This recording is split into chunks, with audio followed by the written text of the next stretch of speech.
Voilà, ça y est, nous sommes enregistrés. Donc, et la dernière chose que je voulais aussi ajouter, c'est que les questions, vous pouvez les poser Donc, bienvenue à la table ronde, un jardin à visée thérapeutique pour toutes les générations et tous les publics, donc organisée par Jardin et Santé, en partenariat avec la Fédération française Jardin, Nature et Santé, et aussi avec le soutien de Greenlink et de la Fondation Le Marchand. Je vais dans un premier temps redonner la parole à Anne Chahine, la présidente de Jardin et Santé, qui va nous introduire la soirée.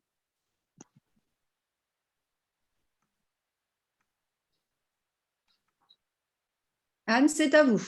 Oui, voilà, j'ai activé mon micro. Bonsoir à tous. Très heureuse d'essayer de retrouver un semblant de contact avec tous ceux qui aiment Jardin et Santé, qui le connaissent déjà, et d'en accueillir, j'espère, de nouveaux. Vous savez que pour certains, et pour certains, vous savez que Jardin et Santé est une association il y a déjà quelques années, puisque nous avons commencé notre activité en 2005, et que notre association, à but caritatif, a été fondée dans le but de financer la création de jardins à visée thérapeutique dans tous les établissements de santé dans l'ensemble de la France. Notre premier symposium, nous nous étions aperçus qu'il fallait que les professions se rencontrent, que ce soit les professions de la santé et les professions du jardin puissent se rencontrer. Nous avons donc organisé un premier symposium en 2007. Ça commence à dater, n'est-ce pas? C'était d'abord une journée, puis après, nous avons fait des symposiums bisannuels sur une journée et demie la plupart du temps. Ça nous permettait à la fois de traiter des sujets qui nous intéressaient et en même temps, ça permettait aux participants d'échanger, de se rencontrer, de mieux appréhender ces professions qui, à notre avis, doivent travailler ensemble. Avec les circonstances que vous connaissez de cette pandémie, nous avons malheureusement dû annuler notre 7e symposium et heureusement, grâce à la technique et grâce au net, nous nous retrouvons par écran interposé. C'est moins facile. Pour moi, c'est un exercice très difficile. J'aime bien vous avoir tous sous les yeux dans un grand amphi. C'est tellement plus chaleureux. Mais on va essayer quand même nous allons certainement entendre des choses tout à fait intéressantes. Et j'espère que le jeu des questions va se faire de façon facile. De toute façon, c'est notre amie Isabelle Bouc qui va diriger tout cela avec les connaissances et le talent qu'on lui connaît. Et donc, je lui laisse maintenant la parole parce que c'est entre ses mains que tout se trouve. Merci Anne. Donc, merci de m'avoir demandé d'animer cette table ronde. C'est vrai qu'on l'aurait fait en mars 2020 en direct, mais là on le fait aujourd'hui et on le fait à distance. Mais ce qui est intéressant, c'est que nous pouvons le faire un petit peu des 4 coins de la France. Il y a peut-être même des gens de l'étranger, je ne sais pas ce soir. En tous les cas, on peut être de chez nous en train d'assister à cet événement. Donc c'est quand même une joie extraordinaire d'être tous ensemble à distance. Donc, le thème, comme je disais, c'est un jardin à visée thérapeutique pour toutes les générations et tous les publics. Donc, vous avez assemblé un panel de 4 invités que je vais présenter très rapidement, mais qui auront bien l'occasion de développer ce qu'ils font. Donc, et on va les entendre dans cet ordre-là. Hein. Stéphanie Personne, de la Société Thérapie, qui est conceptrice du jardin des possibles à l'abbaye de Montbuisson. Et qui va nous présenter cette aventure-là et puis peut-être aussi les déclinaisons plus actuelles. Viviane Cronier, qui est animatrice au Jardin de l'Espérance à La Ciotat et qui est animatrice nature et patrimoine depuis 1995, qui va nous expliquer aussi cette longue aventure. Ensuite, nous aurons Bernard Pical.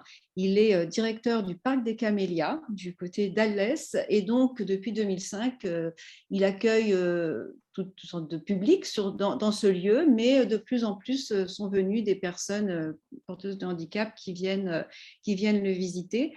Et alors nous avions et nous aurons peut-être, nous ne savons pas, docteur Pomme Jouffroy, qui est médecin chef de service à l'hôpital Saint-Joseph, qui devait nous rejoindre. Elle a initié un jardin potager dans cet hôpital parisien. Et voilà, si elle peut nous rejoindre et nous en parler, ce sera tant mieux. Nous verrons au fil du temps.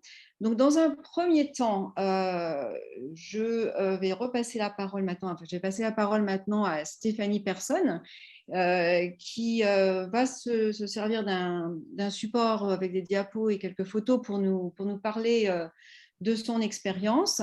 Donc, je lui poserai aussi peut-être quelques questions au fil de son intervention.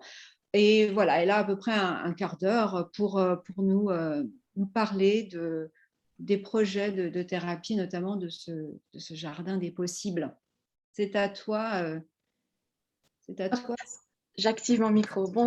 Bonsoir à toutes et à tous. Alors, oui, donc je m'appelle Stéphanie Personne, je suis co-dirigeante avec Laure Bencé de thérapie.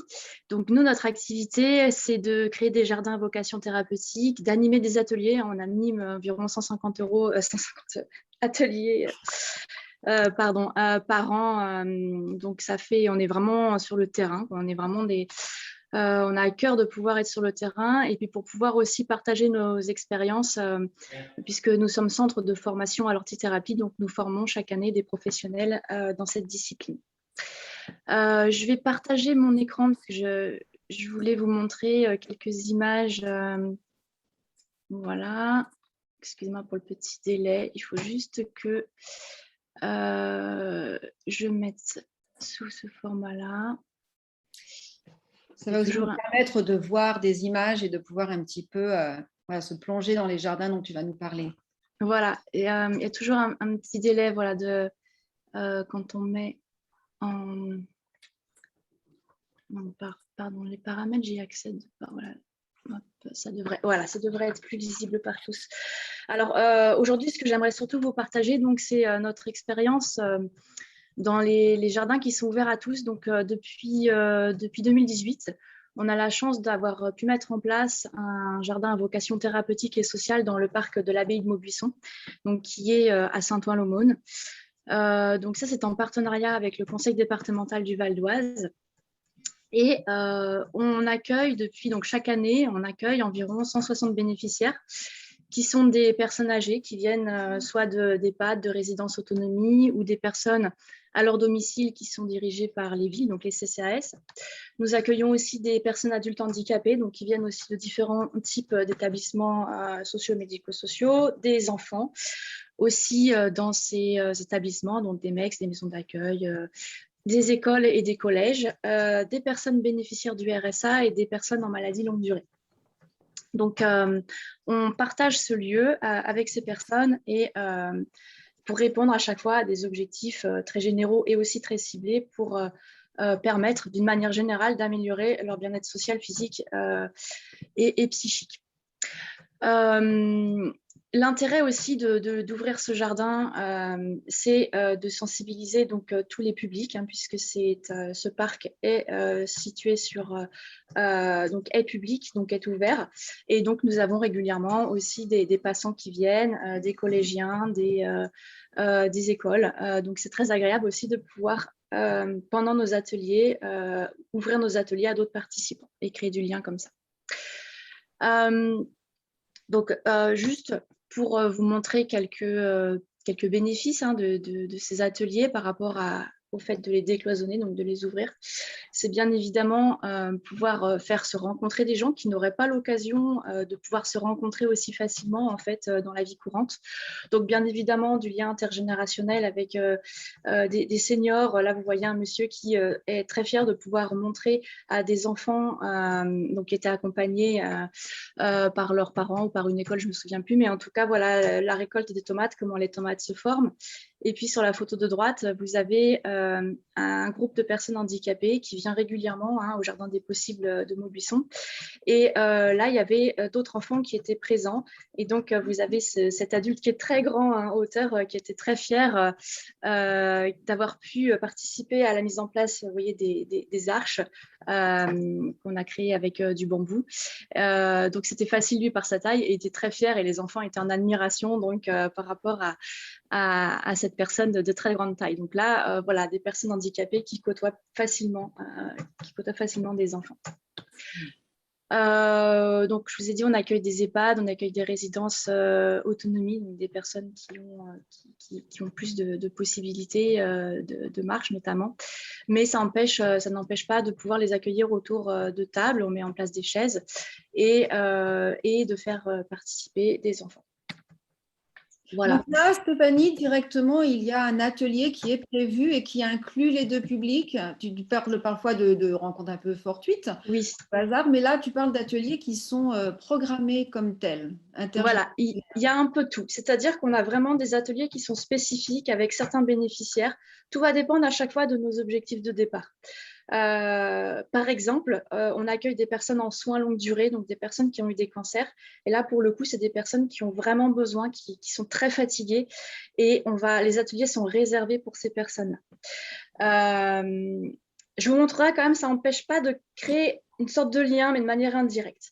Mais on a d'autres ateliers où on va vraiment faire en sorte de pouvoir travailler sur du lien intergénérationnel. Donc, on va faire venir deux structures, soit des enfants placés en foyer avec des personnes d'EHPAD, soit un collège ou une école primaire. Donc, pareil, tout ça, ça dépend un petit peu de nos objectifs et puis des possibilités à chaque fois aussi de faire venir les personnes. Et puis, parfois, on a spontanément des gens qui se baladent. Donc, ça, c'est tout l'intérêt de ce jardin qui est sur ce lieu public. Donc, des personnes qui se baladent et que l'on peut intégrer, si on voit que ça peut avoir du sens, que l'on peut intégrer dans les ateliers. Voilà. Ce qu'on va pouvoir aussi travailler, c'est l'entraide, la création de liens, la confiance dans un groupe, notamment pour les personnes qui sont bénéficiaires du RSA, donc qui sont vraiment dans cette situation d'isolement social, elles ont besoin vraiment d'une remise en confiance, déjà par rapport à elles-mêmes, et puis aussi de pouvoir évoluer dans un groupe bienveillant. Ça va aider à retrouver cette confiance. Je vous ai mis quelques verbatims parce qu'on avait fait sur une année, on avait récolté comme ça quelques appréciations. On avait fait une mesure d'impact social. Donc voilà, au début j'étais un peu réservée, après ça allait mieux. Je préfère travailler seule en général, mais je me suis adaptée. Voilà, le fait de travailler ensemble. Mon fils m'a dit, tu t'es transformée, qu'est-ce que tu as? Donc ça, c'est l'effet toujours agréable, enfin, le fait d'être dans la nature, le fait de pouvoir être dans un cadre justement apaisant avec des gens bienveillants autour. Et puis c'est clairement un plus pour se réinsérer socialement et se rééquilibrer humainement. C'est un moyen précieux pour les personnes du CIM. Donc le CIM, c'est un organisme social en lien avec un CCAS. Et pour aller mieux, donc initiative à poursuivre et à entendre. Voilà, je le fais entendre. Donc là, c'est vraiment par rapport à ces personnes bénéficiaires du RSA. Et puis, on a aussi, je vous ai parlé d'enfants et de personnes en soins longue durée. Donc là, une autre approche indirecte, c'est, vous voyez, ces enfants qui préparent en fait un massif, un petit massif qui servira ensuite pour les personnes en soins longue durée pour qu'elles puissent jardiner. Donc, on n'avait pas pu faire un atelier commun, mais on avait pu expliquer aux enfants que ce qu'ils allaient faire allait pouvoir servir à d'autres. Et spontanément, ils sont venus, j'ai trouvé ça vraiment adorable. En fait, ils ont écrit sur les étiquettes qu'on utilise en général pour faire les semis. Ils ont fait eux-mêmes ces petites affiches. Donc, bienvenue chez vous, on vous aime. Donc, voilà, ça a permis aussi de pouvoir accueillir ces personnes d'une manière beaucoup plus agréable voilà, dans ce lieu. Il y a aussi des vraies rencontres, comme vous avez pu le voir. Et puis, l'idée, c'est de pouvoir partager, offrir. Donc là, sur l'image en bas, vous avez ce massif en forme de cœur. En fait, ce sont des personnes handicapées, donc d'un ESAT et d'un centre d'initiative au travail et à la vie sociale qui viennent régulièrement. Et donc, l'idée, c'est que les productions sont offertes à une épicerie solidaire. Donc, pour ces personnes, c'est pouvoir se rendre utile, c'est prendre soin aussi des autres. On prend soin d'elles, mais l'idée, c'est de pouvoir aussi prendre soin du jardin et de prendre soin d'autres personnes. Voilà. Et puis, à partir de cette expérience à l'abbaye de Maubuisson, on a pu commencer à mettre en lien des établissements socio-médico-sociaux ensemble. Donc là, vous avez un atelier qui a été fait dans une résidence autonomie et qui a accueilli des personnes handicapées. Et donc, on a, lors d'un atelier commun, donc on a construit cet hôtel à insectes. Donc, l'idée, c'est vraiment de pouvoir décloisonner les établissements. Hein, ça répond vraiment à leurs demandes, aussi à leurs objectifs, de pouvoir créer du lien. Et puis, c'est aussi une manière d'échanger des bonnes pratiques, voilà, de Donc là, mutualiser. les uns vont chez les autres, c'est ça? Un centre accueille un autre. Enfin, voilà, il y a un retour de… Voilà, exactement. Ils se sont rencontrés au Jardin des Possibles, à l'abbaye de Maubuisson, et l'idée, c'était de pouvoir, puisque nous, on intervient dans cette résidence autonomie qui est à Saint-Gratien, on s'est dit, bah, tiens, pourquoi pas inviter les personnes handicapées. Donc, on les a fait se rencontrer au préalable, et puis ça a bien marché. Donc, on a pu les inviter ensuite chez ces personnes seniors qui sont en résidence autonomie lors d'un atelier. Voilà. Et du coup, ça a donné des idées au conseil départemental du Val-d'Oise qui s'est dit, bah, on va essayer de répliquer en fait, ces jardins à but thérapeutique et social, cette fois au sein même d'établissements sociaux et médico-sociaux, et d'ouvrir donc ces jardins à des bénéficiaires extérieurs. Donc, ce sont d'abord des jardins qui bénéficient bien évidemment aux personnes accueillies. Alors, on va prendre l'exemple d'un EHPAD. Hein. Donc, on met en place le jardin dans un EHPAD. C'est d'abord pour les bénéficiaires, donc les personnes accueillies dans l'EHPAD. Et si ça répond à leurs objectifs de créer du lien, de pouvoir faire venir des personnes de l'extérieur, on ouvre le jardin sur l'extérieur et on fait bénéficier ce jardin à d'autres personnes qui n'ont pas accès à un jardin. Et donc, l'idée, c'est vraiment de pouvoir mutualiser aussi un jardin pour qu'il puisse servir à d'autres personnes, faire rencontrer les gens et puis pouvoir aussi aider à l'entretien de ces jardins. Parce que ça peut être une grosse difficulté aussi, c'est pérenniser les jardins de soins, puisqu'une fois mis en place, il faut que ça puisse servir et l'entretien peut être une difficulté. Voilà. Qui les entretient? C'est une question qui est posée, mais qui les entretient? Enfin, qui entretient ce jardin-là, par exemple? Est-ce que tu peux en dire un mot? Voilà. Alors, ce jardin-là, donc ça, c'est une résidence autonomie. Donc, c'est eux-mêmes, en fait, qui l'entretiennent et ça se passe assez bien au cours des ateliers. Donc, à chaque fois, pendant les ateliers, on va faire des activités en fonction des personnes qui viennent et des objectifs qu'on a définis. Mais on fait en sorte que ça puisse aussi entretenir un peu le jardin. Alors, le jardin prend la forme qu'il a à prendre par rapport aux capacités des résidents. Hein. C'est un jardin thérapeutique. Voilà, c'est l'objectif, c'est vraiment la personne en priorité. Mais dans d'autres structures qui sont par exemple un EHPAD, ça va être plus difficile d'entretenir ce jardin. L'atelier d'ortithérapie ne va pas avoir pour vocation vraiment d'entretenir le jardin. C'est vraiment d'être centré sur la personne. Et là, on est avec des personnes qui ont beaucoup moins de capacité, donc plus de difficultés à entretenir le jardin. Les soignants, ils ont aussi leur charge de travail. Ce n'est pas eux qui peuvent l'entretenir. Donc, on est dans cette difficulté. Donc, pouvoir ouvrir le jardin d'un EHPAD à d'autres bénéficiaires permet, lors d'ateliers avec d'autres bénéficiaires qui ont des capacités différentes, par exemple, faire venir des bénéficiaires RSA, ce sont des personnes qui sont en manque de confiance en elles, en désociabilisation, mais elles ont des capacités généralement physiques normales. Donc, elles peuvent se baisser, donc elles sont capables aussi de nous aider à entretenir. Donc, c'est pour nous un moyen de pouvoir aider à l'entretien des jardins. Donc voilà 3 jardins qui ont été mis en place dans ce réseau du coup Jardin des Possibles qui est situé dans le Val d'Oise.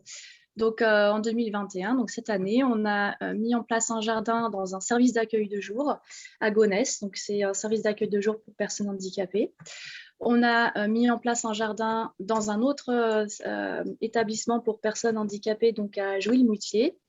Et puis dans un EHPAD à Montmorency. Voilà.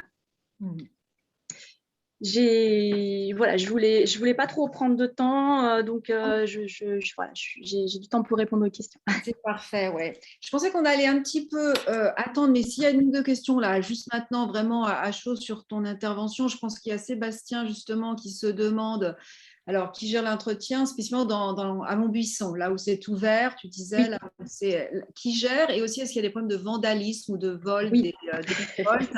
Est-ce que tu peux en dire un mot maintenant? Oui, bien sûr. Alors, l'abbaye de Maubuisson peut être gérée donc, par le département. C'est-à-dire que c'est eux qui ont un service espace vert. Alors, peut-être que cette année, ça a été… Enfin, en tout cas, voilà, le parc, il est géré comme ça. Nous, on a un endroit dédié au jardin des possibles et on a dit, cet endroit-là, c'est nous qui le gérons. Donc, ils n'interviennent pas dessus. Donc, on a cette responsabilité et on a le centre d'initiative, alors le CITVS de Jouy-le-Moutier, donc centre d'initiative par le travail à la vie sociale, d'initiation au travail à la vie sociale, excusez-moi pour les acronymes, c'est toujours des fois un peu compliqué de se les remémorer.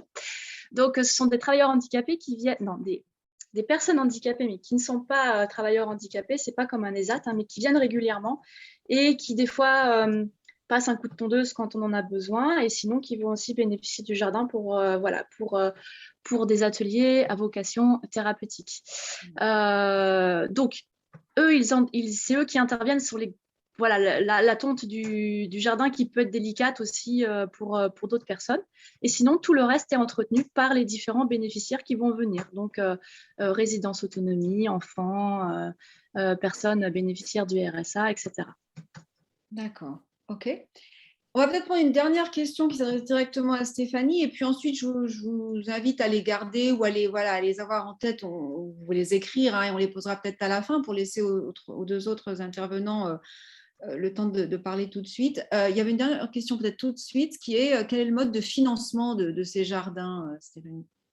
Alors, le mode de financement, c'est le conseil départemental en fait, du Val d'Oise qui finance les ateliers. Voilà, donc c'est grâce à eux qu'on a pu faire ça. Au début, c'était via la conférence des financeurs, et puis maintenant, c'est passé sur un marché public, et on a répondu à un marché public l'année dernière pour être missionné donc, sur la mise en place d'autres jardins dans d'autres établissements socio-médico-sociaux. Et puis, je me souviens de la question de Sébastien sur le vandalisme. Oui, on a de plus en plus de vandalisme à Maubuisson, malheureusement. Au début, c'était pas très connu, donc les gens venaient moins. Maintenant, ils viennent faire leur marché. Ça peut être un peu perturbant. Après, on se dit que ça fait aussi plaisir à d'autres personnes qui viennent se servir. Donc, bon, voilà, c'est un mal pour un bien, peut-être. Mais c'est vrai que c'est un petit peu… Alors, on met beaucoup d'affichage, mais ça fait partie du jeu. Je crois qu'on n'a pas d'autre solution. Si on veut qu'il reste ouvert, voilà. Comment est-ce que vos jardiniers d'hiver vivent cela, que l'on vienne prendre leur récolte, que l'on vienne peut-être détruire en quelque sorte leur travail? Est-ce qu'ils ont des réactions à cela? Oui, bien sûr, bien sûr. Ça permet aussi finalement d'en parler, d'ouvrir des sujets de discussion là-dessus, sur le comportement des uns des autres, comment la société est, comment on le vit. Voilà. Donc, ce n'est pas toujours bien vécu, évidemment, hein. Donc, chaque personne va le vivre différemment, je dirais. Voilà. D'accord. Yolande, je note bien votre question sur les formations à l'ortithérapie proposées par Stéphanie et Laure au sein de Thérapie, et peut-être on la gardera pour la fin, cette question, on y reviendra, mais je l'ai bien notée. Merci. Voilà. Donc, n'hésitez pas à les poser, et on les note en même temps. Donc, si tu veux arrêter ton partage d'écran, Stéphanie, on va…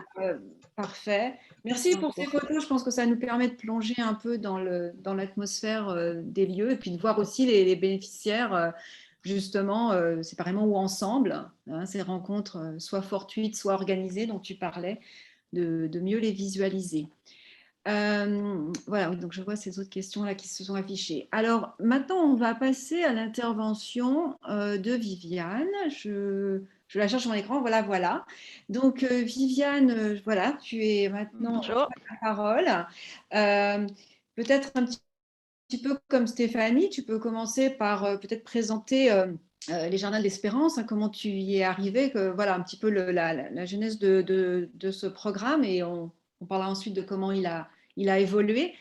Comment ça s'est créé au départ, les Jardins de l'Espérance? Les Jardins de l'Espérance, au départ, c'est une association d'éducation à l'environnement qui a été créée en 1995 par un ensemble de personnes jeunes retraitées qui voulaient partager leurs connaissances sur la nature. Les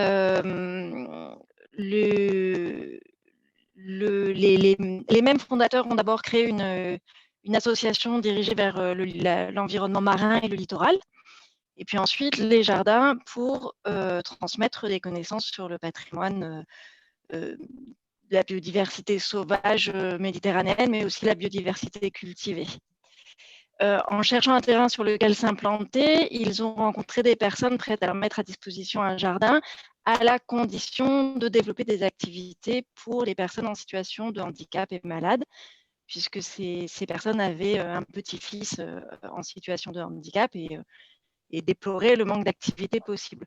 Du coup, dès la création de l'association, dès le dépôt des statuts, il a été décidé de prendre particulièrement en compte l'accessibilité de tous nos programmes pour les personnes en situation de handicap et de maladie. Les premières activités qui se sont développées, les bénévoles de l'association ont écrit à tous les établissements de personnes en situation de handicap du département en leur disant ben voilà, on veut monter ça, qui est partant. Et les premiers à répondre, ça a été l'Institut des enfants malvoyants, l'Arc-en-Ciel à Marseille, qui dépend de l'association IRSAM. Et c'est pourquoi, depuis 1996, on a beaucoup développé d'activités en direction des non-voyants et des malvoyants. Excusez-moi, il y a mes enfants qui passent derrière. C'est la vie. On a aussi essayé de prendre en compte tous les types de handicaps qui se sont adressés à nous au fur et à mesure, en développant un jardin pilote, entre guillemets, où on a essayé de mettre en place un maximum d'adaptations, d'activités différentes. Et puis après, on a essayé d'essaimer ces jardins à l'intérieur des établissements scolaires, des institutions, etc., chaque fois qu'il y en avait la demande. Il y a des salariés à l'association depuis 1996, le nombre de salariés a augmenté progressivement. Et puis à partir de 2001, à la demande de la mairie, on a mis en place des chantiers d'insertion avec un support d'activité espace vert. Donc le dispositif atelier chantier d'insertion, c'est des personnes qui sont salariées pour se remettre au travail et dans la perspective de retrouver un emploi derrière. Donc, le support d'activité, c'est l'espace vert et l'éducation à l'environnement. Et l'objectif, c'est de retrouver un métier, pas forcément dans l'espace vert derrière. Donc, l'association, depuis, a développé ces deux pôles à peu près en parallèle. Il y a beaucoup de passerelles entre ces deux pôles. C'est souvent les personnes en insertion qui réalisent les aménagements lourds du jardin ou les gros entretiens, qui réalisent des prestations d'aménagement pour les personnes qui voudraient qu'on les aide à créer des jardins. Et puis au pôle animation, on est 3 salariés actuellement. Nous, on réalise l'accompagnement des personnes pour les aider à préciser leurs demandes et puis faire sortir de terre leur jardin ou leur programme d'animation, et puis pour réaliser à proprement parler les animations si elles en ont besoin, ou les former à réaliser eux-mêmes leurs animations par la suite. Donc on a accueilli et on accueille encore vraiment toutes sortes de publics. On va dire que dans le jardin de l'association, à peu près un tiers de notre public, c'est des scolaires et des enfants en périscolaire ou pendant les vacances scolaires.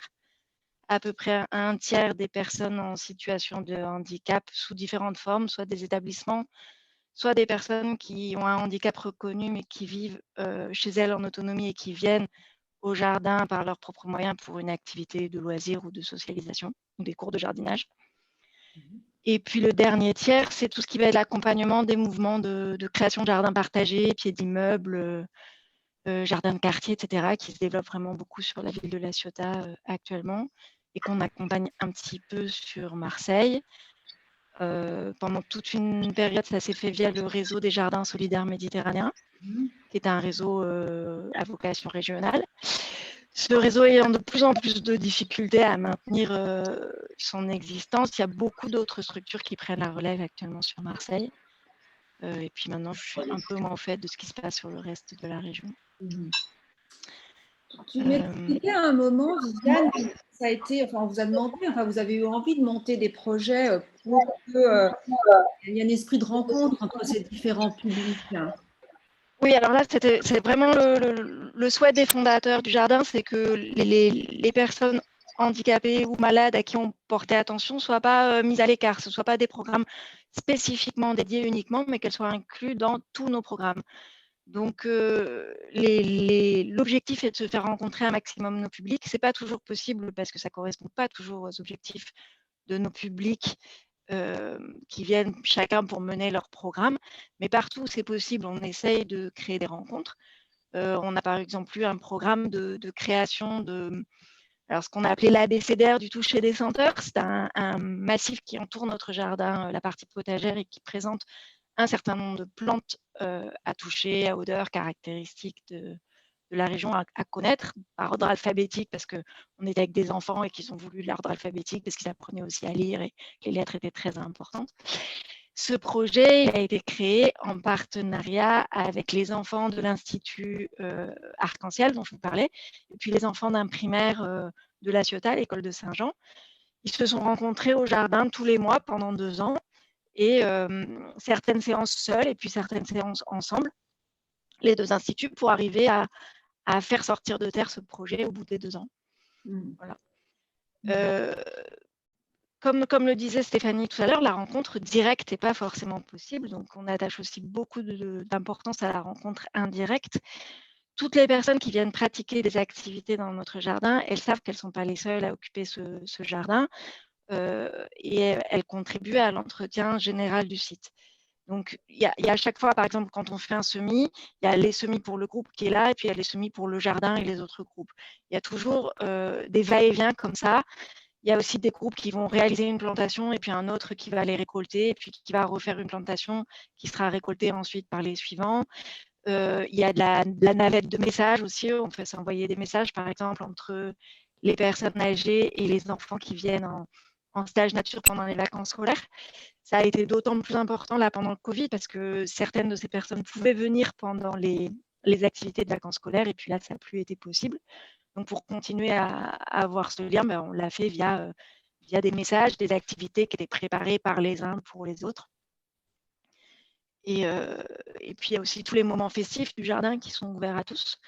Les portes ouvertes pour s'ouvrir un peu vers l'extérieur, mais aussi les moments festifs entre adhérents, entre différents publics.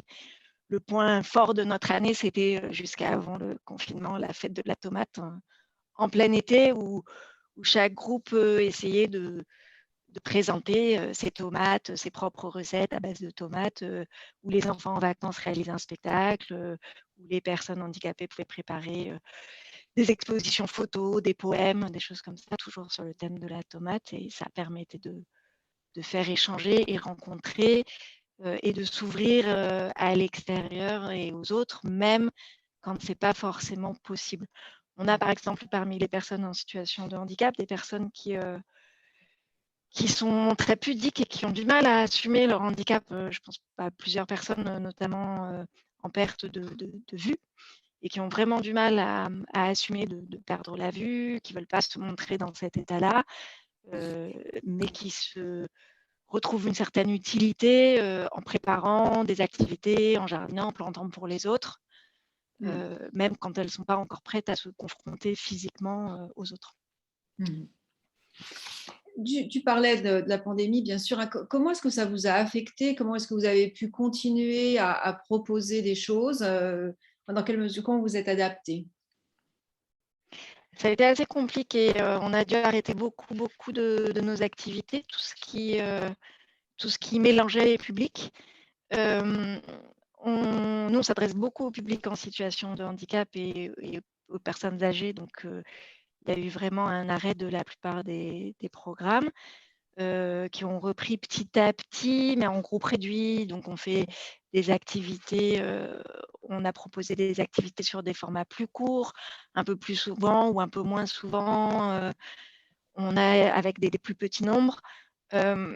Le service des personnes handicapées du département qui nous finance quand même de façon assez importante chaque année, a vraiment joué le jeu de nous conserver les financements, quelle que soit la forme des activités qu'on pouvait maintenir. Donc, on a fait des groupes WhatsApp, on a essayé de faire des visios, on a essayé de faire des choses avec Facebook, on a essayé de faire des plantations à distance, on a essayé de confier des plans aux uns et aux autres. On a vraiment les deux extrêmes. On a des publics qui veulent absolument maintenir leurs activités et qui sont prêts à tout et qui veulent absolument pas que le Covid les empêche de faire quoi que ce soit. Et puis d'autres qui sont terrorisés, cachés chez eux et qui veulent plus du tout sortir. Donc après, c'est du temps, du dialogue et puis petit à petit rétablir la confiance. Pour tout ce qui a été des activités avec les scolaires, là, ça a été fortement arrêté, mais ça reprend maintenant. Pour les activités avec le chantier d'insertion, là, on a réussi à maintenir, on a repris les activités espaces verts très vite avant la fin du premier confinement et puis ça ne s'est pas arrêté. C'est assez variable en fonction des publics.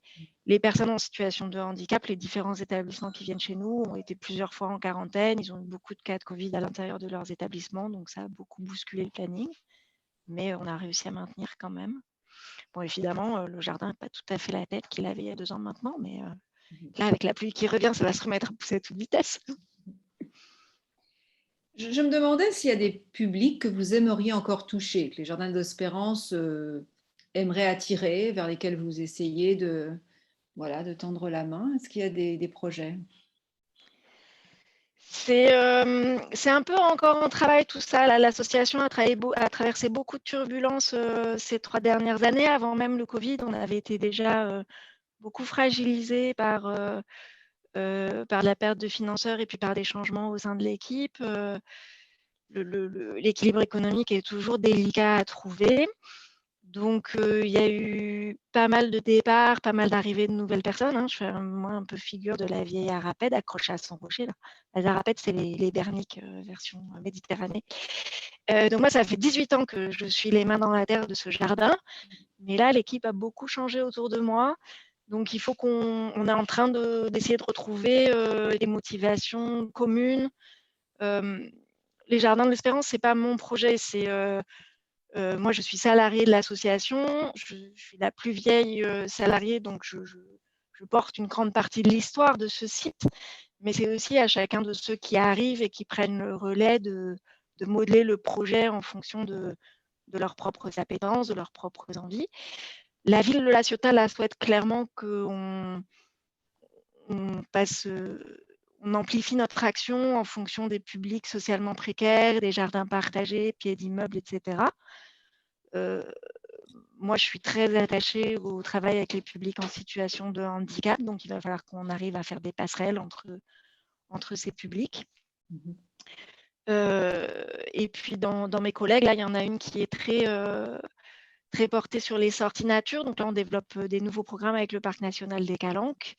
Et on essaye de se rapprocher d'associations qui organisent du loisir de pleine nature pour développer une offre de sortie adaptée aux personnes en situation de handicap.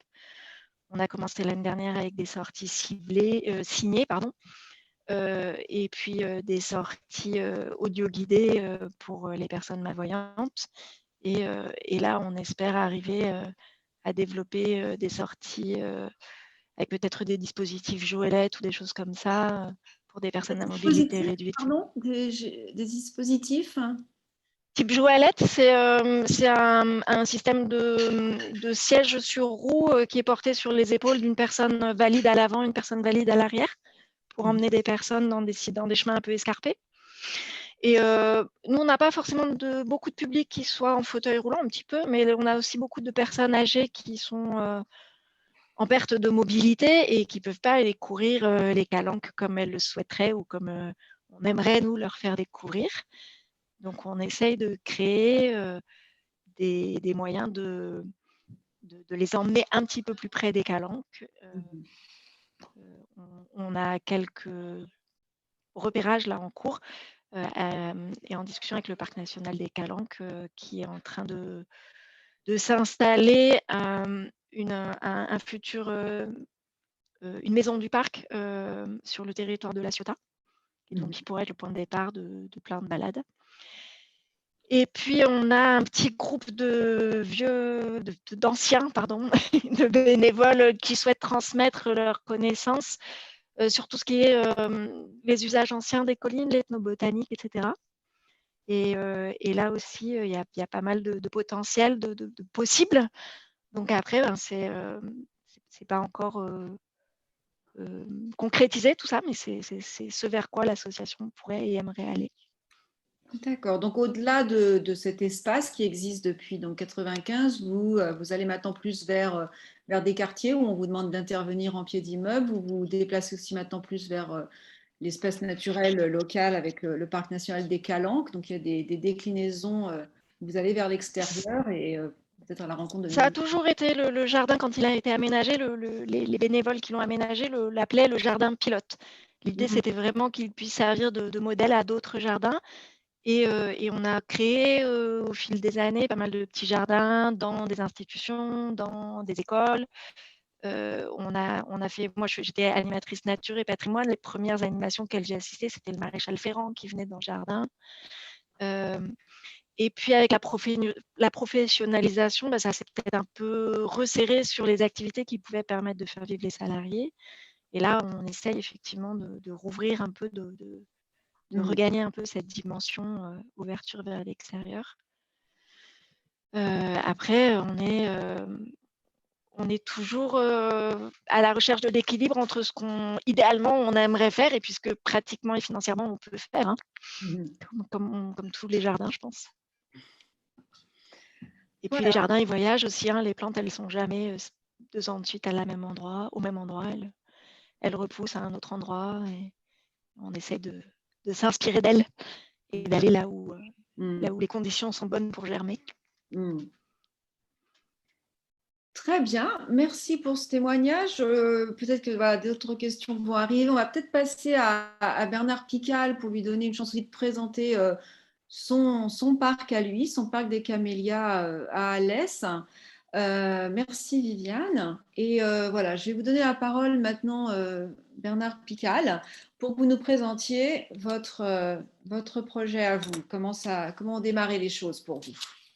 Bonsoir, bonsoir à tous. Je suis propriétaire d'un parc de camélias à Alès, à côté de Nîmes, dans le Gard, au pied des Cévennes, l'endroit où il y a des fractures de climat ces jours-ci.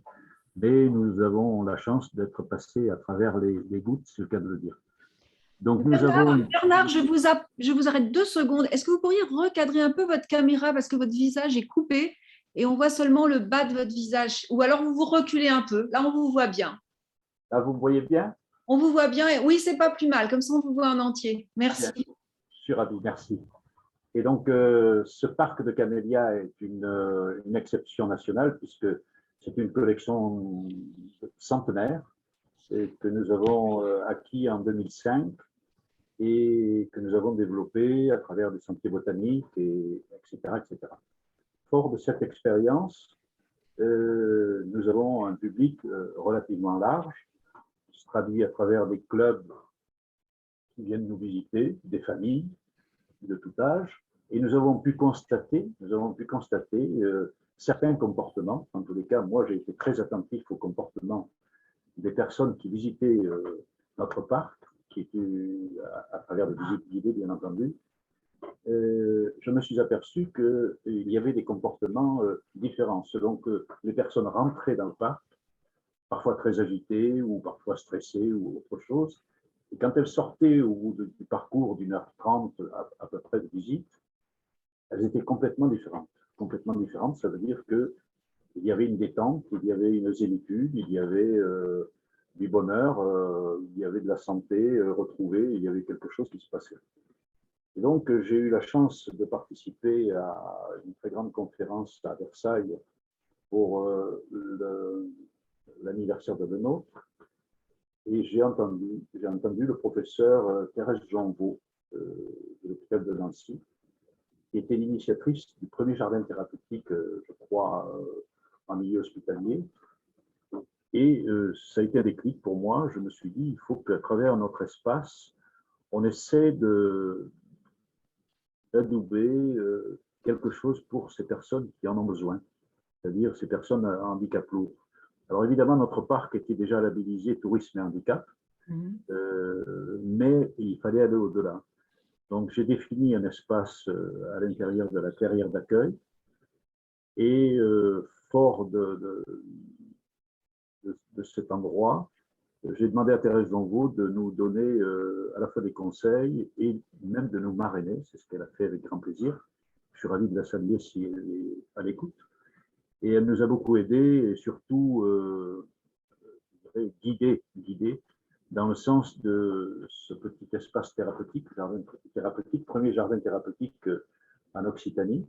Mais évidemment, c'est sur un espace privé puisque je suis propriétaire de l'espace et il a fallu travailler avec nos moyens.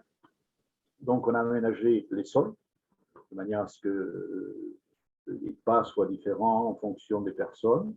Il a fallu aussi gérer tout un aménagement de barrières en bois, de manière à ce que les personnes handicapées puissent cheminer tranquillement. Et ensuite, nous avons créé des espaces ateliers et surtout une collection de plantes. Alors, c'est relativement facile parce que je suis pépiniériste à la base, si vous voulez, et puis que j'ai d'autres activités. Et donc, j'ai pu mettre en place, si vous voulez, une collection de plantes à la fois intéressantes pour les espaces de floraison en fonction de la saisonnalité. Et en plus, nous avons mis en place des plantes médicinales, des plantes aromatiques et beaucoup de plantes à senteur. Parce qu'un jardin thérapeutique, pour moi, ça doit rassembler, bien sûr, du tactile, bien sûr, à la vue, et bien sûr, les senteurs, c'est très important. Ensuite, on a fait un relevé dans notre région des EHPAD. On a à peu près 60 EHPAD dans notre zone de chalandise, si on peut appeler comme ça. Et nous avons contacté. Alors, on a eu un retour relativement intéressant. Nous avons maintenant des EHPAD qui viennent très régulièrement en fonction des saisons de floraison, bien entendu.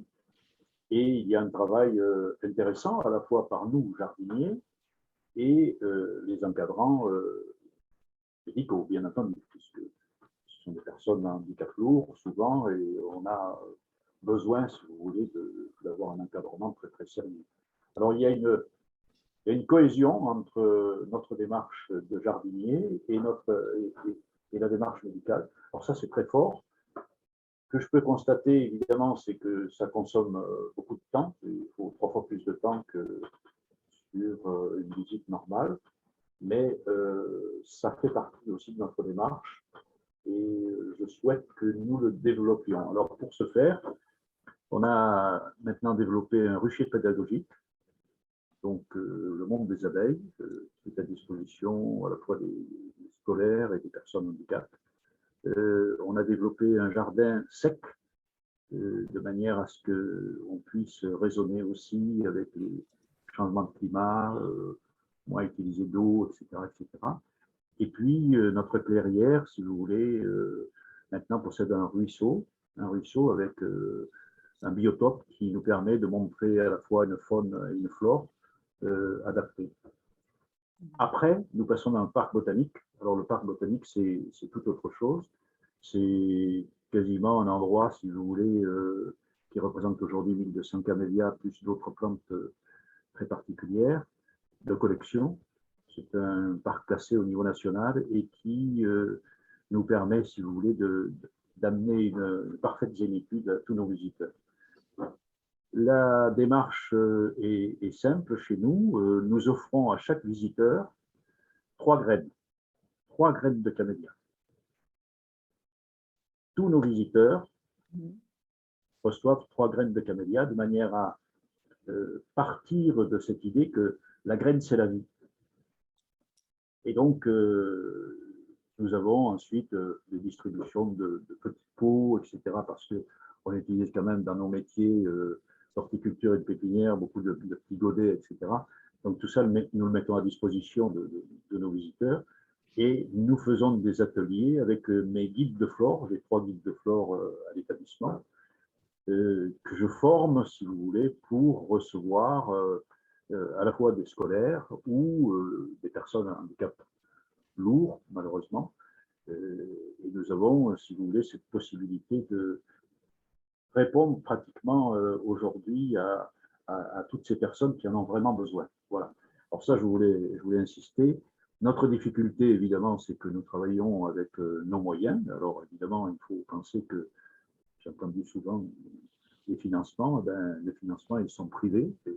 Et croyez-moi, ce n'est pas toujours simple, surtout en période de Covid, puisque nous avons été frappés d'une fermeture administrative de 4 mois. Donc ça a cassé complètement, si vous voulez, le fonctionnement de l'entreprise. On s'en est remis, on continue à travailler et je peux vous dire qu'aujourd'hui, on a bon espoir de pouvoir continuer à développer cette démarche. Cette démarche parce que je considère, moi, aujourd'hui, qu'il y a une population extrêmement importante à travers la France et dans toutes les régions qui ont besoin de retrouver la nature.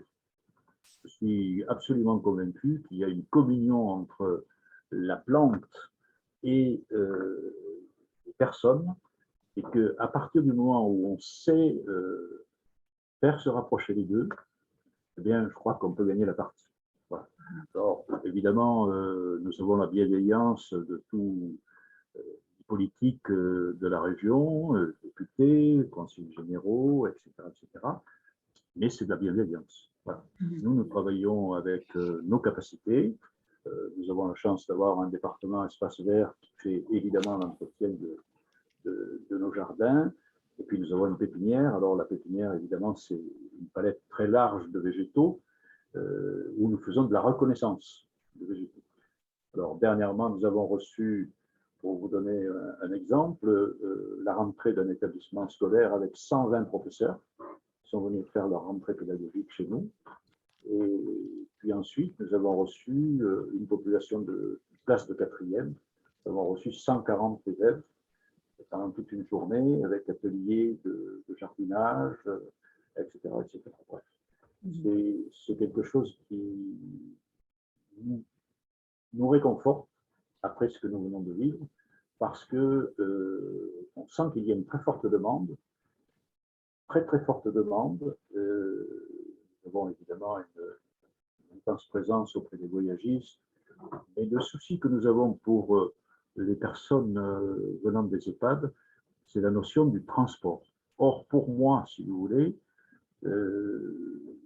les EHPAD que je connais bien, puisque je les visite assez régulièrement, et j'ai même aménagé des jardins thérapeutiques sur terrasse pour certains EHPAD, ça ne suffit pas pour moi. Je pense qu'il faut que les personnes arrivent à s'externaliser. Alors, évidemment, ça demande un transport particulier, souvent avec des véhicules adaptés, de manière à être projeté dans la nature. Voilà. Mon souhait aujourd'hui, si vous voulez, c'est que peut-être que les conseils généraux peuvent réfléchir à l'aménagement de véhicules adaptés pour faire sortir les personnes des EHPAD, pas tout le temps, mais à certains moments, de manière à ce qu'elles puissent profiter de la nature, c'est-à-dire ce qu'on essaie de leur proposer parfois juste à côté de chez eux.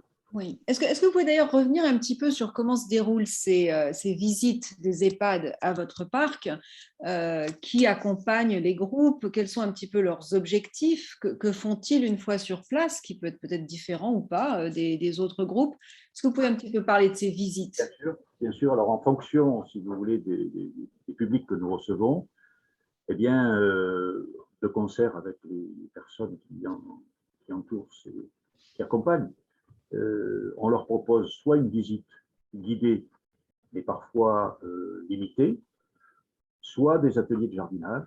Ateliers de jardinage, ça veut dire qu'ils vont travailler à faire du rempotage, à faire du semis, à toucher du gazon, rencontrer des arbres fruitiers, parce que nous avons beaucoup d'arbres fruitiers également, goûter des fruits, évidemment. Et tout ça, si vous voulez, est très révélateur. Après c'est à la carte. Nous ne sommes pas arrêtés, si vous voulez, sur un principe, figé sur un principe.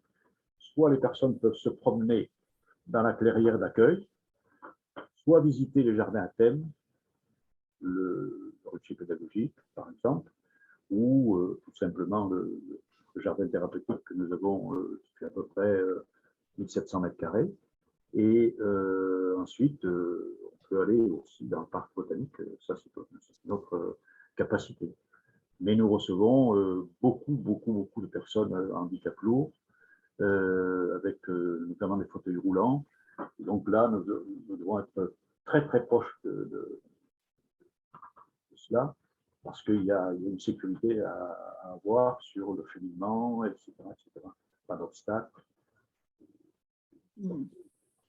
Vous parlez aussi de votre personnel qui a été formé à cet accueil de ces personnes âgées, de ces personnes en fauteuil. Vous avez sensibilisé Bien sûr. les gens qui reçoivent. Comment ça se passe?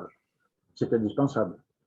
Nous avons des petites réunions et puis les coachs là-dessus.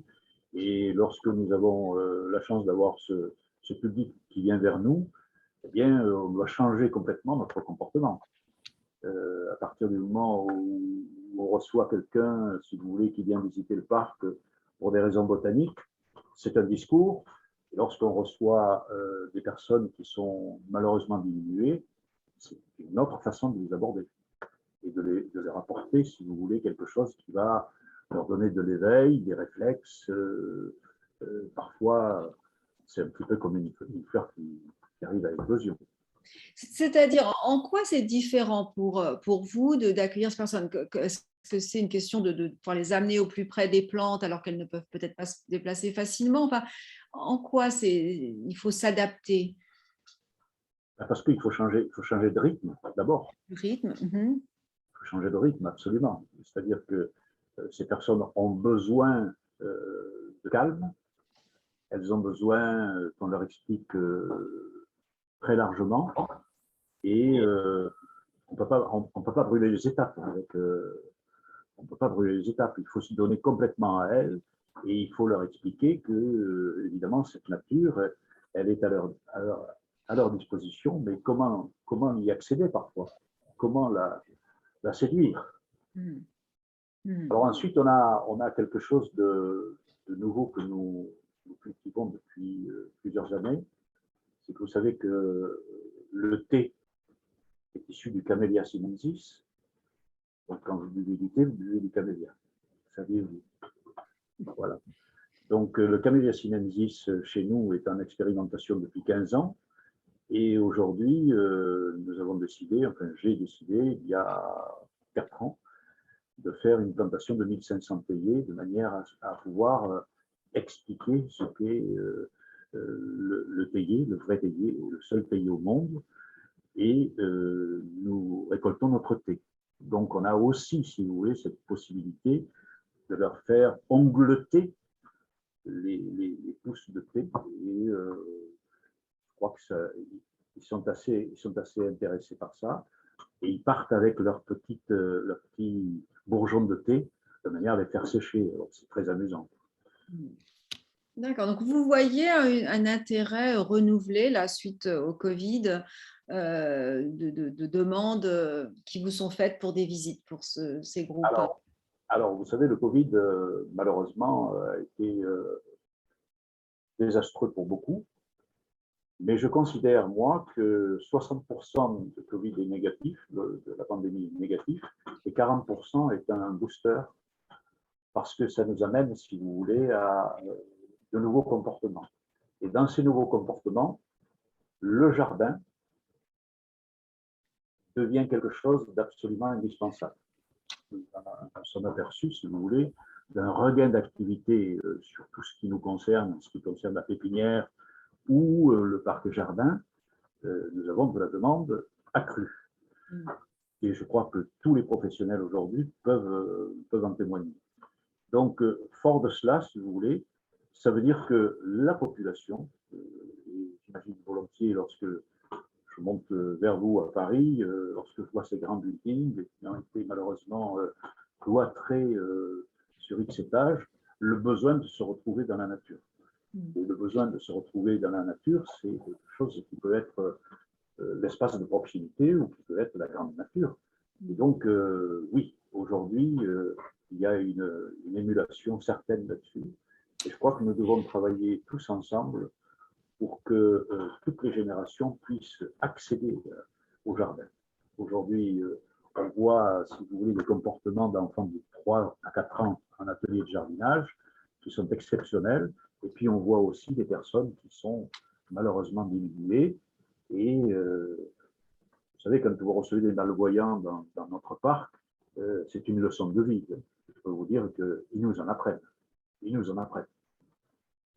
Donc, il y a cet échange. Très bien. Je pense qu'on va peut-être… Est-ce que vous aviez autre chose à ajouter, M. Pical, ou est-ce qu'on peut passer à des questions qui se sont un petit peu… Non, je suis très intéressé à écouter les personnes qui interviennent parce que les expériences sont toujours très, très formatrices.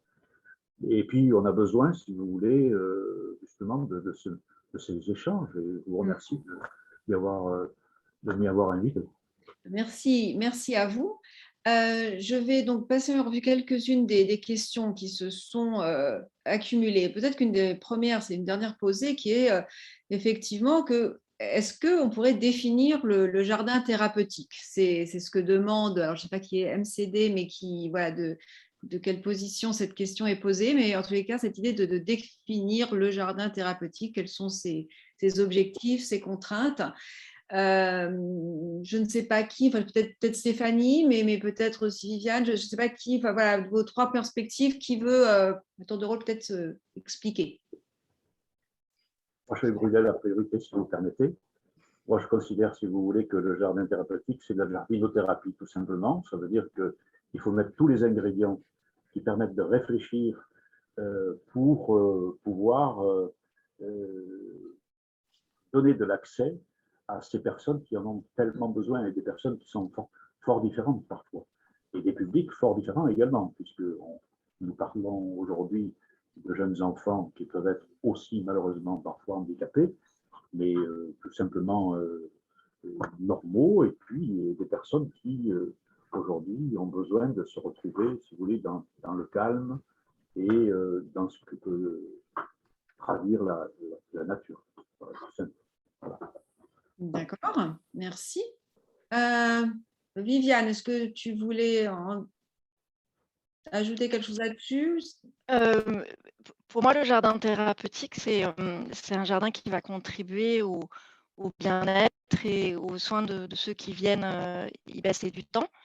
Et ça peut se manifester sous beaucoup de formes différentes. Je ne crois pas qu'il y ait une recette de jardin thérapeutique ou un dessin de jardin thérapeutique qui puisse répondre à toutes les situations. Chaque personne va venir chercher quelque chose de différent.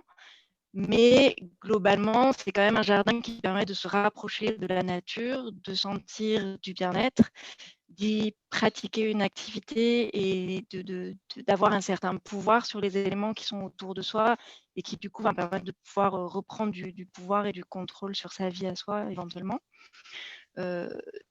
Souvent,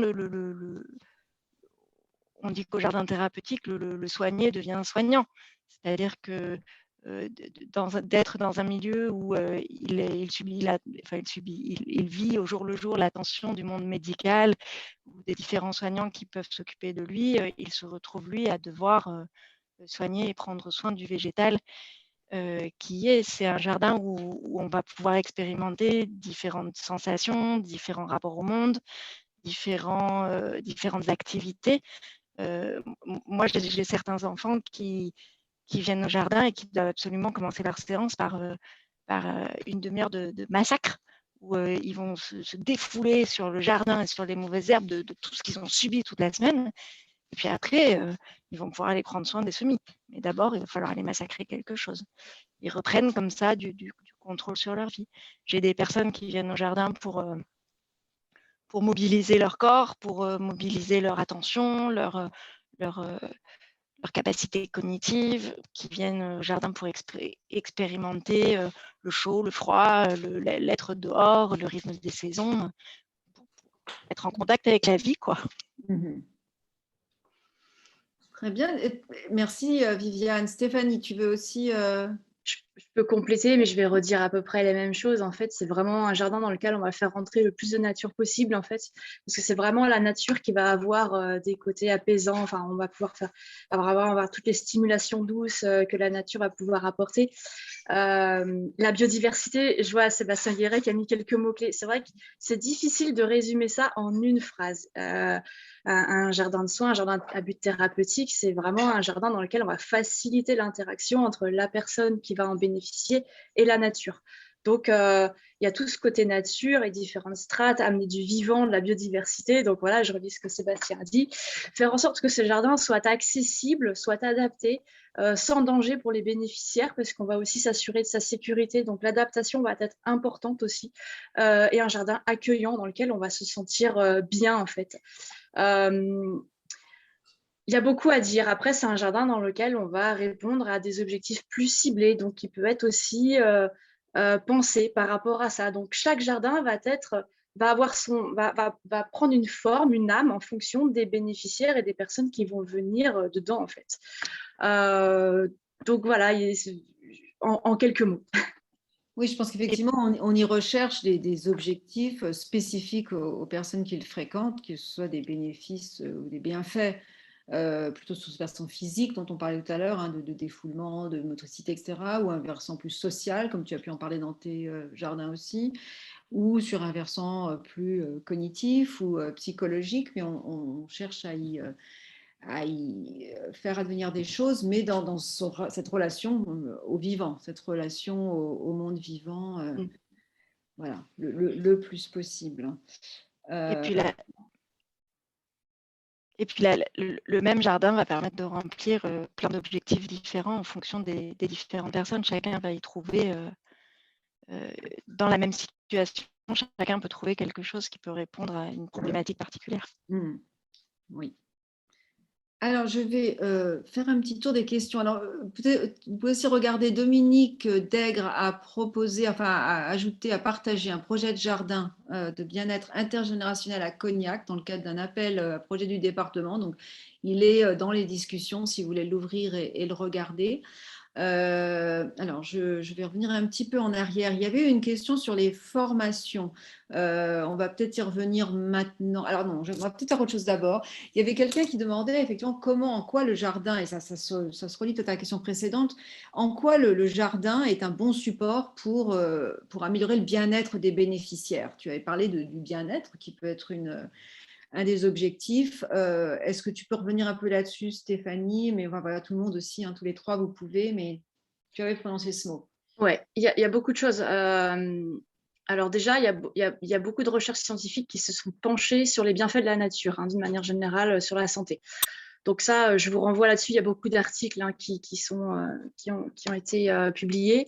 Ça va être le côté aussi apaisant, stimulation douce des sons, des odeurs que la nature va avoir sur les personnes. Puis ça, c'est lié aussi à notre coévolution avec la nature. Hein. L'homme a quand même évolué dans cette nature pendant des millions d'années. Donc voilà, il y a l'effet aussi de ces bienfaits de cette nature que l'on retrouve. Après, il va y avoir comment on va utiliser les jardins pour répondre à des objectifs thérapeutiques. Donc là, ça va. Le fait, alors il y a plein de choses. C'est vrai que c'est difficile de résumer en quelques mots toujours. Hein,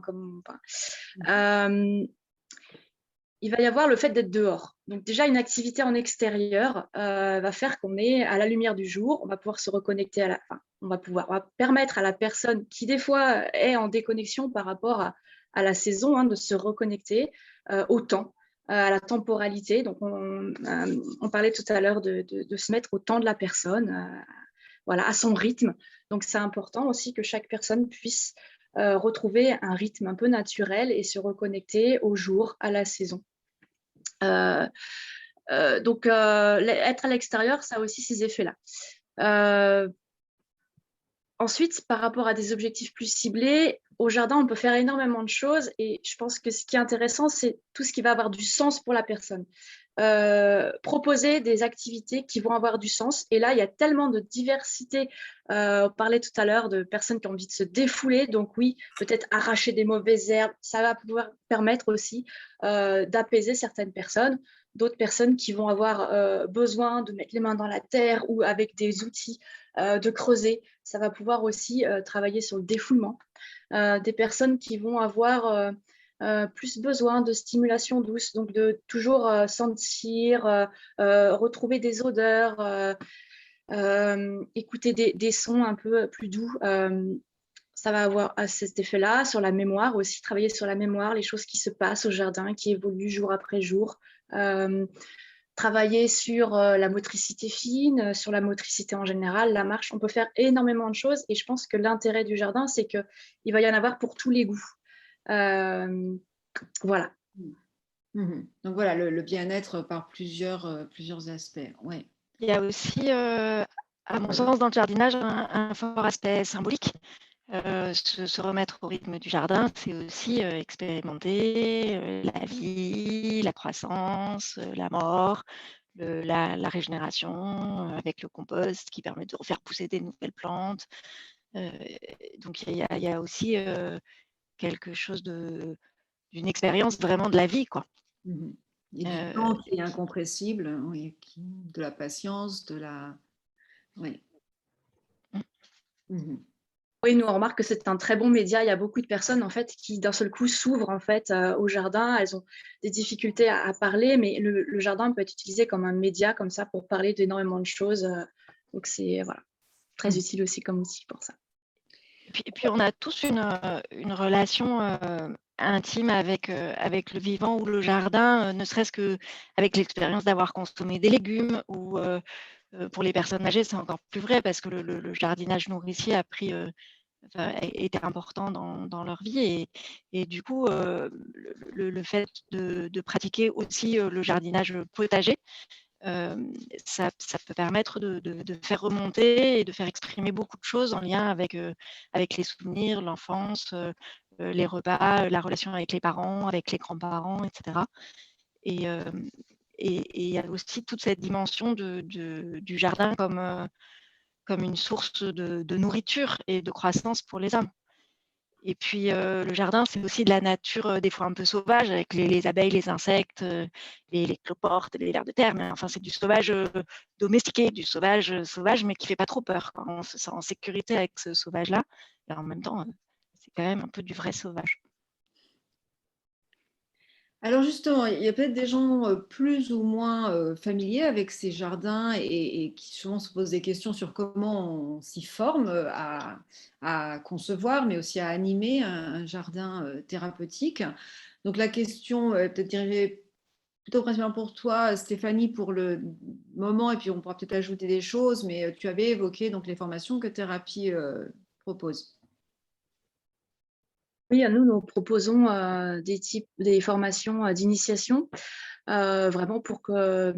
Alors, ça dépend. En fait, on va avoir déjà pour qui sont les formations. On va avoir des professionnels d'un établissement qui veulent mettre en place un jardin dans leur structure et mettre en place une dynamique d'équipe. Donc, nous, on va faire des formations au sein même de l'établissement pour former l'équipe. Et ça, c'est des formations qu'on fait sur une année pour en plus leur permettre de s'approprier petit à petit les usages du jardin par rapport à leurs bénéficiaires et petit à petit résoudre les problèmes aussi internes pour mettre en place cette dynamique d'équipe. Parce que ça aussi, c'est important aussi pour que le jardin puisse durer dans le temps. C'est savoir l'utiliser pour les bénéficiaires et savoir aussi s'organiser entre les professionnels de l'établissement. Donc voilà, ça c'est des formations que l'on fait au sein même des structures sociales et médico-sociales. Après, il y a des personnes qui veulent à titre personnel développer un projet soit dans leur établissement, soit en reconversion et devenir des professionnels de l'hortithérapie. Donc, on a des formations d'initiation déjà pour vérifier avec elles que c'est bien ce qui les porte, vérifier leur intérêt, vérifier si elles sont aussi, qu'elles-mêmes se rendent compte on les met on leur propose d'intégrer en fait des ateliers dans lesquels il va y avoir différents types de bénéficiaires, donc pour qu'ils voient aussi s'ils sont à l'aise avec différents types de bénéficiaires. Et puis, pour celles qui veulent vraiment approfondir, on a des formations d'approfondissement, pareil là, sur une année pour petit à petit aussi les aider à construire leur projet et qu'ils se forment à l'ortithérapie. J'ajouterais pour les gens qui ont des questions sur les formations que vous pourriez aller voir le site de la Fédération française Jardin, Nature et Santé qui comporte une rubrique sur les formations. Donc, on y retrouve celle dont vient de parler Stéphanie, mais d'autres. Il y en a une bonne douzaine maintenant proposées par par des membres de la fédération notamment. Et puis peut-être qu'on pourrait aussi mentionner, parce que c'est le tout dernier exemple de formation créée, le DU Santé et Jardin, créé par l'Université de Saint-Étienne, qui est la dernière formation en date. Donc, l'offre de formation s'étoffe énormément en France depuis cette année notamment, mais il existe des formations un petit peu dans toute la France qui ont différents publics et différents objectifs. En tout cas, Nous, au jardin, on accueille une formation de découverte de l'horticulture thérapeutique aussi chaque année, oui, en partenariat avec Format Vert, qui permet sur 4 jours de s'initier à ce que c'est que l'hortithérapie. Et elle est ouverte, on essaie de faire mélanger à la fois les animateurs nature et les publics issus du monde de l'animation qui veulent intégrer des activités ouvertes, s'ouvrir vers le monde de handicap, et puis des professionnels plus de santé qui veulent orienter leurs activités vers la nature. Donc ça permet aux deux types d'activités de se rencontrer. C'est pas mal. La prochaine, elle aura lieu peut-être fin novembre, s'il y a assez d'inscrits. Ben, on l'espère. Il y avait une question d'ailleurs pour vous aussi, Monsieur Pical, sur comment et où ont été formés vos guides qui accueillent les publics. Les guides de flore? Oui, ceux qui accueillent plutôt spécifiquement les personnes venant de maisons de retraite, par exemple, ou de... Alors, ça, c'est une volonté de ma part. Ça veut dire que mes collaborateurs doivent d'abord être passionnés par ce qu'ils font. Première chose. S'ils ne sont pas passionnés, on ne pourra pas s'entendre. Donc, ça veut dire qu'il faut déborder un petit peu du classique. Vous savez, je voudrais rajouter une chose très simple. Les plantes ont leur rythme de vie. Les arbres, la nature a son rythme de vie. Et les hommes, nous avons un autre rythme parce que nous sommes obligés, parce que nous avons des jobs qui nous obligent à aller beaucoup plus vite, etc., etc. Et qu'est-ce qui nous donne, si vous voulez, le rythme de la vie? C'est vraiment la nature. C'est pas l'homme. L'homme, il s'adapte plus ou moins. Et on a besoin, si vous voulez, de changer de rythme. À partir du moment où on s'occupe de personnes qui ont des handicaps notamment, ou d'autres personnes tout simplement, il faut savoir changer de rythme. Changer de rythme, ça veut dire s'adapter à ce rythme de la nature qui peut être quelque chose d'accessible à ce moment-là. On ne peut pas bouleverser les rythmes. Donc, vous cherchez des gens qui sont assez sensibles à ces problématiques-là. Et vous m'aviez d'ailleurs dit à ce propos que pour vous, c'était important de ne pas trop artificialiser les choses et de laisser tomber les blouses blanches et d'être vraiment au jardin, plus dans un rapport Oui, humain. parce que je considère, si vous voulez, qu'il y a des ambiances qui, aujourd'hui, peuvent être à la fois presque traumatisantes pour certaines personnes. Le fait de vivre en EHPAD, de très bons établissements, j'en visite, mais il y a évidemment l'infirmière, il y a l'aide-soignante, il y a les personnes, il y a les odeurs, il y a les fauteuils roulants, il y a beaucoup de choses qui créent un univers, et ces personnes qui viennent de l'extérieur et qui malheureusement sont là pour un certain temps, eh bien, elles ont perdu, si vous voulez, cette vision de l'extérieur, un petit peu.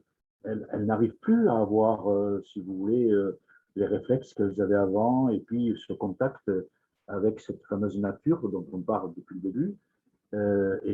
Et c'est là justement que je pense qu'il faut essayer d'externaliser un petit peu ces jardins thérapeutiques.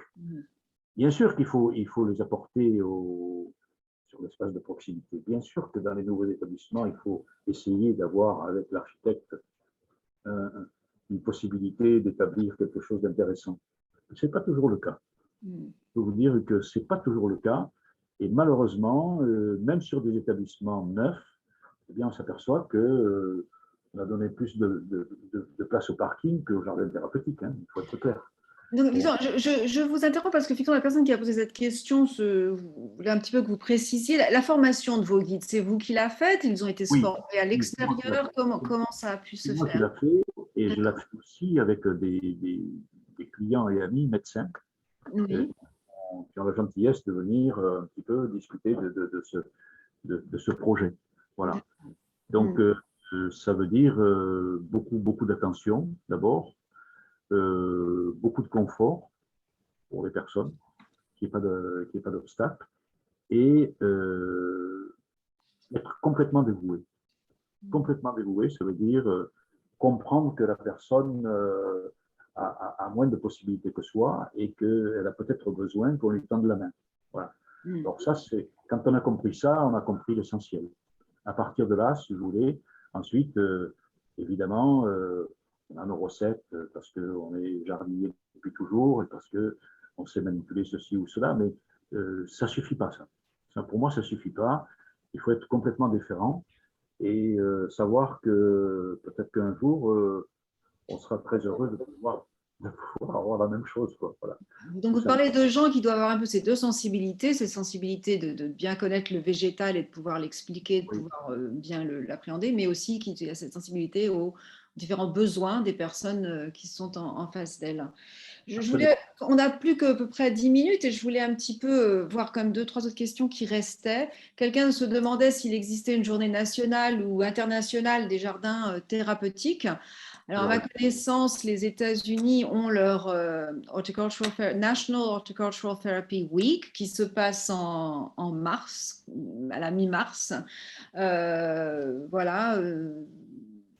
Il n'y a pas, à mon avis, de journée internationale, mais en tous les cas, vous pouvez aller vous renseigner là-dessus sur le site de l'American Horticultural Therapy Association, donc c'est ahta.org. C'en est un exemple. Si vous en connaissez d'autres, si quelqu'un en connaît d'autres, n'hésitez pas à ajouter quelque chose là-dessus. Il y avait aussi une intervention d'Isabelle Tournier qui se demandait, alors un peu à l'adresse de Stéphanie, s'il était possible dans les EHPAD, pour l'entretien notamment, de faire appel aux familles, d'insérer les familles dans cette prise en charge. Je sais que tu en avais parlé un petit peu, Stéphanie, du fait qu'intégrer les familles en EHPAD, ce n'était pas si simple. Isabelle voilà, fait allusion au fait que les aidants sont souvent des gens très épuisés, très fatigués, qui ont besoin de soutien eux aussi. D'ailleurs, c'est la journée nationale des aidants demain.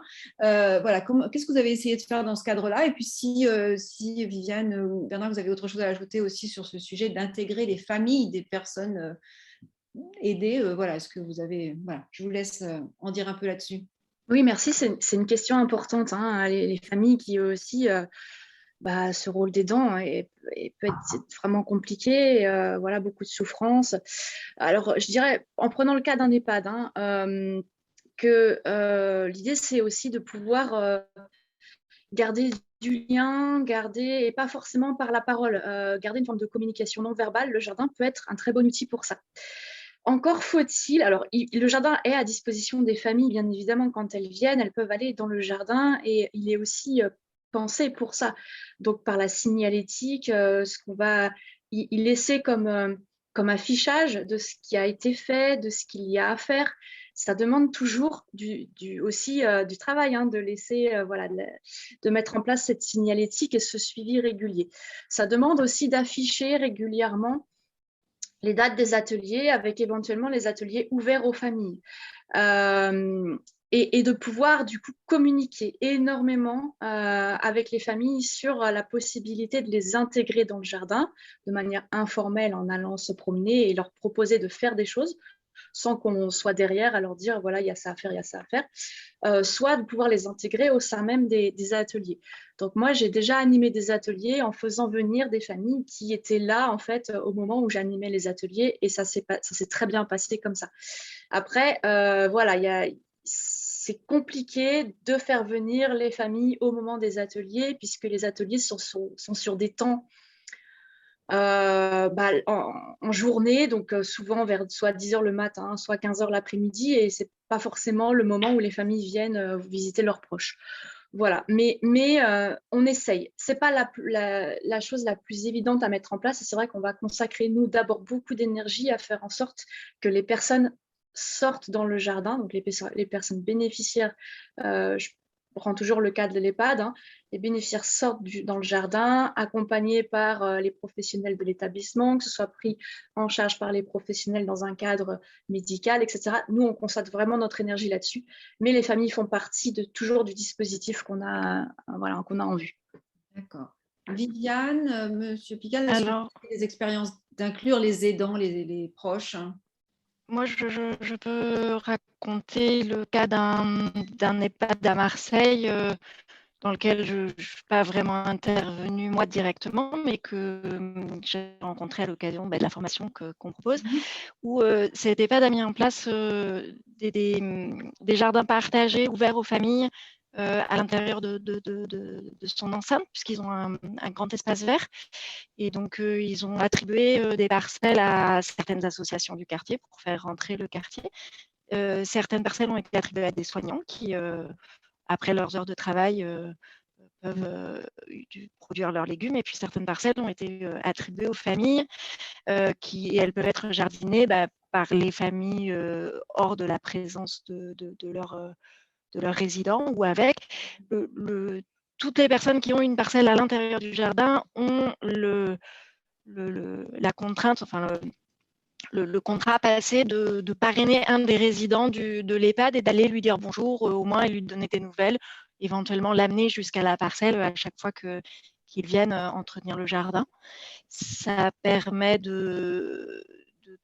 pour l'EHPAD de ne pas avoir à entretenir cette partie du jardin qui est entretenue, qui est séparée en petites parcelles.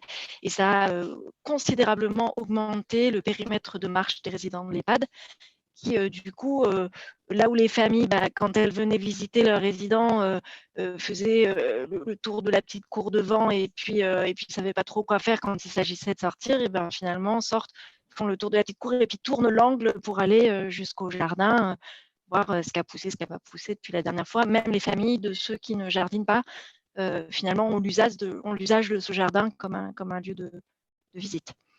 Oui, c'est très intéressant. C'est une initiative vraiment, originale, je trouve. Dans les quelques secondes qui nous restent, est-ce que, M. Pical, vous avez quelque chose à ajouter sur cette idée d'accompagnants, de proches qui peuvent, en quelques secondes? Oui, nous acceptons les familles absolument, parce que je considère que c'est un moment d'échange aussi, et c'est quelque chose qui enrichit, si vous voulez, la séance. Évidemment, on les laisse parfois tranquilles. Sur un atelier de jardinage, par exemple, si la personne veut se débrouiller seule. Et souvent, on s'aperçoit que il y a ce lien familial qui ramène un petit peu, tu vois, j'arrive encore à le faire, quoi. Et ça, c'est quelque chose de fort. À ce moment-là, on se recule lentement et puis on laisse faire un petit peu les choses. Mais moi, je considère qu'on est très consulté par les familles pour savoir si les fauteuils roulants sont admis, si, etc., etc. Et chaque fois, évidemment, c'est oui, parce que un espace nature, c'est quelque chose qui doit être accessible à tous. Voilà. En tous les cas, chez nous, c'est comme ça que ça se passe. C'est pas toujours simple. Et puis parfois, on a des télescopages entre des moments où on a des équipes, si vous voulez, très importantes de visiteurs, 2-3 autobus qui arrivent de Bayonne ou d'ailleurs, et puis des personnes qui sont en handicap certains et qu'il faut vraiment mettre à part et s'en occuper encore plus que les visiteurs qui arrivent et qui sont en pleine forme. Voilà, vous avez cette particularité d'être ouvert vraiment à tout public. De toute manière, ça ne peut pas être autrement pour nous. Voilà.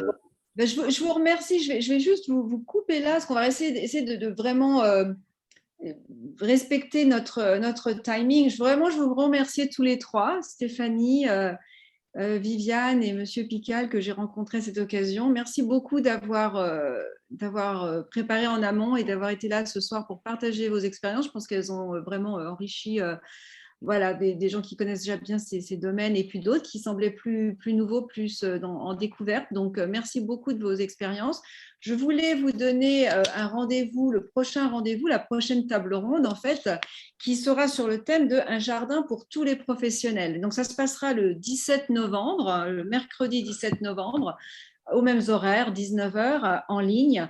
Et nous avons déjà, voilà, Jardin et Santé a déjà l'accord de plusieurs participants, donc une architecte spécialiste de l'architecture humaine, bâtir pour l'autonomie et la santé des êtres humains, une psychologue clinicienne qui, je crois, est avec nous ce soir, hein, Josette Kopp, qui sera là en tant qu'intervenante la prochaine fois, et puis aussi quelqu'un d'une entreprise adaptée pour l'intégration des personnes en situation de handicap à Marseille, justement dans les Calanques. Donc, et un quatrième intervenant mystère qui viendra assez certainement, j'espère, du monde de la psychiatrie et qui représentera un autre corps de métier pour voilà, montrer un petit peu la diversité des professionnels qui sont autour, qui conçoivent, qui animent, qui font vivre ces jardins.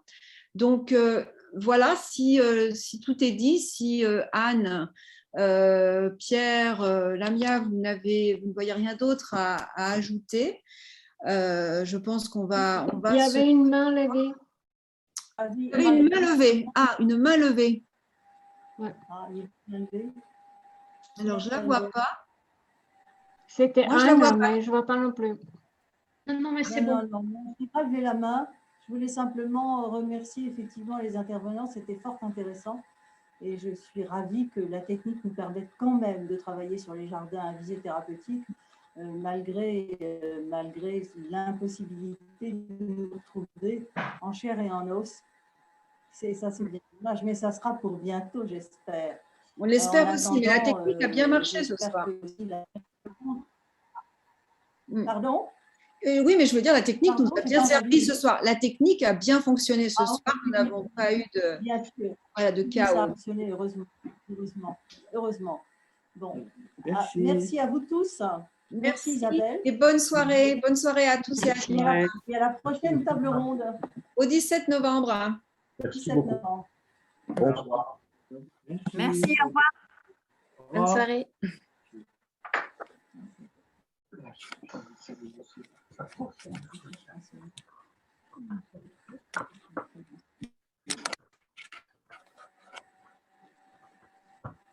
Au revoir à toutes et tous, bonne soirée.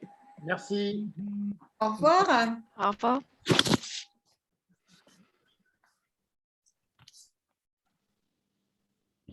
À très bientôt. À bientôt, Monsieur Pical. Bonne soirée. Beaucoup. Bonsoir, merci. Bonsoir. Au revoir. Donc, même Yves-Viviane, super, merci beaucoup. Je crois qu'on a déjà, Stéphanie est déjà partie, voilà. Hop.